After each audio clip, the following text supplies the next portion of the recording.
Hey, I'm Brandon, and today we are checking out the Fly Racing Trekker helmet, coming in at $180. It's about $30 up from the previous model, which was released back in 2010, so I'm certainly not surprised, and they did update this a little bit. It's got better ventilation. You're looking at better shield mechanism for opening and closing the shield. The eye port is a little bit bigger, and they also added a drop-down internal sun visor, as you can probably see underneath there. So you do get a good bit more for that extra 30 bucks. So I'm certainly not mad about that. Overall, I think Fly did an excellent job for this particular price point. I do have my nitpicks, which we will certainly get into, but first I do want to hit some of the finer details here. So you're looking at a polycarb shell. You've got two shell sizes in this. You're looking at the breakdown. It's going to be an extra small to a medium, and then that other shell is going to be a large to a 2XL. DOT certified. You've got an ECE certification. It is 2205 certification. They are currently in line to get that 2206 certification. I don't think the helmet's going to change much, but we'll probably see a rolling change in the future. 3 pounds, 8 ounces in a size large. Really not too shabby considering this is more of a dual sport. You've got a peak visor, you've got an internal sun visor now, so not mad about that weight. Intermediate to round oval on the inside here, a bit more elongated front to back, but it's got a little bit more roundness than you're going to typically find with an intermediate oval. And speaking of the fit itself, it feels a little bit loose in the size medium for me in particular. Not enough to justify going down a size, but it is something I personally notice. I'm usually an intermediate oval right on the money, so maybe it's because of that intermediate to round oval head shape there, but it was something I noticed. So just keep that in mind. Make sure that it's fitting nice and snug right out of the box. You can always change out the cheek pads and things like that to get a fine-tuned fit if you need to do so. So again, I don't think it's warranted enough to go down a full size or anything like that, but I just wanted to mention it because it was something I noticed. A little bit looser than I typically like for a helmet coming right out of the gate. Now, at 180 bucks, of course, this will ship to you for free. And as always, we do have our price match policy in place that is there to ensure that you're getting the best deal around. Let's talk about some of the fine-tuned details here. So we do have an active vent right there. You can open and close that. Pretty straightforward, very easy to manipulate.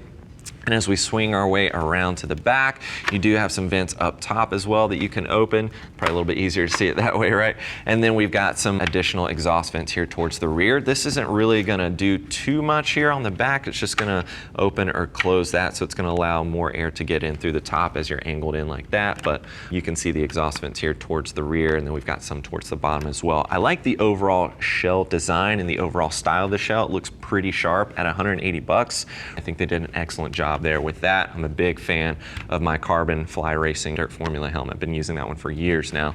Swinging over to the visor itself, you've got a tab over here on the left. Pretty strong there, nice strong detents. You can fit some goggles underneath there if you need to do so.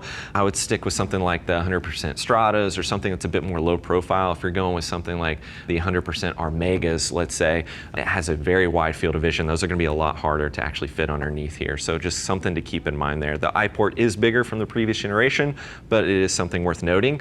Additionally, worth noting, the goggle strap is gonna go right around this area. And if you're using goggles, you're most likely gonna have that retracted. This is kind of a little bit in the way.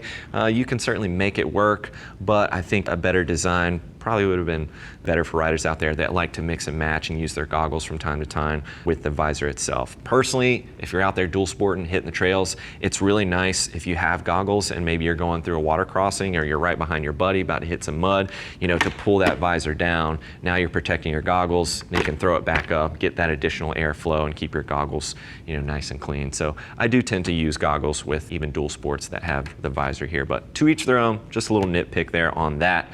But the internal visor itself, certainly something that's handy and nice to have, especially if you're putting down some miles on the street there. Does give you some additional versatility with sun protection.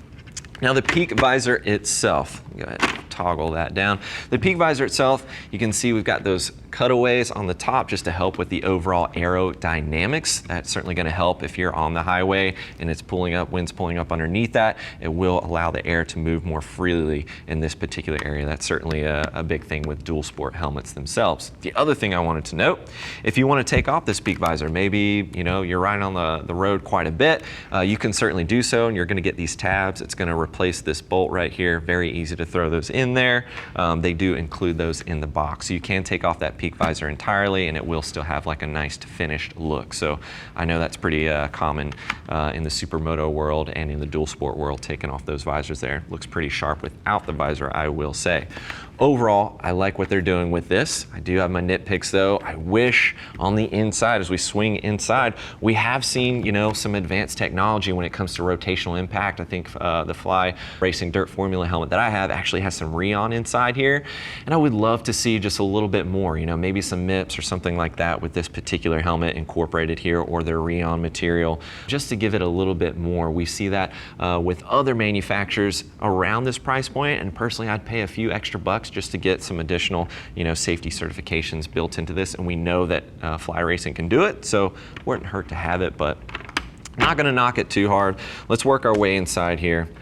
Check this out. At 180 bucks, I still think they did an excellent job considering what you're getting with this particular helmet. So I'm gonna take the headliner out first. Usually I take the cheek pads out, but I found it a little bit easier just to throw this out of here. There you go. That is a Qwick liner there.